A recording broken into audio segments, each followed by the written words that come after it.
The two Jamaicas.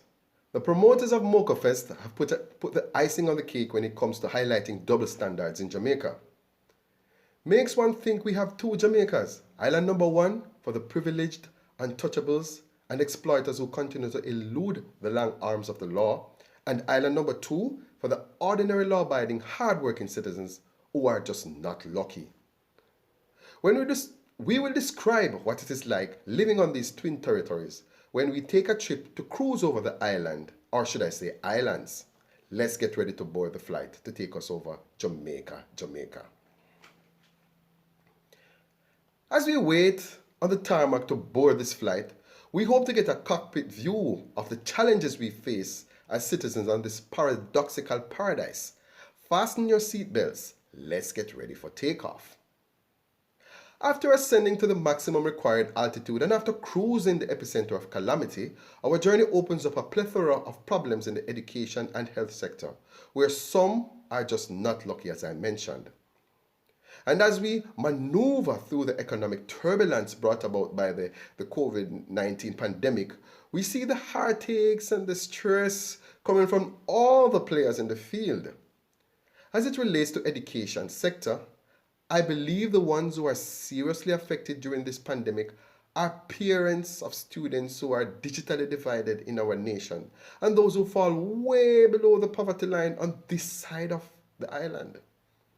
Of course, there's PATH program to fill the gap, but how sustainable are these pittances when inflation has boxed the bread out of our mouths? This obviously is not a level playing field to those who can't avoid the crammed taxes and poor internet service or complete lack thereof.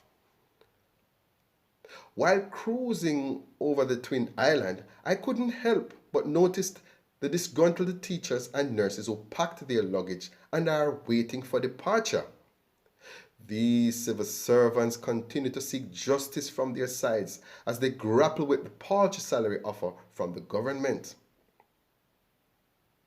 As we condition ourselves to the sudden cabin pressure, we turned our attention to the unlevel runway that channels our obvious division.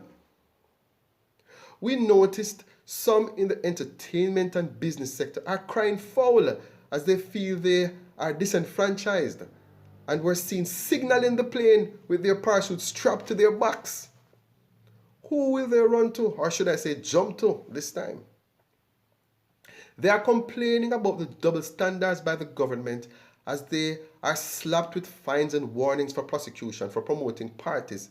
Yet, promoters who are aligned to the big players in the tourism industries are allowed to blatantly flout the COVID-19 protocols. Mark you, I must declare that we are not upholding the COVID-19 protocol breaches, but we are saying to the authorities, be fair in how we treat others when the law is broken. How can we say Jamaica no problem when this is the problem?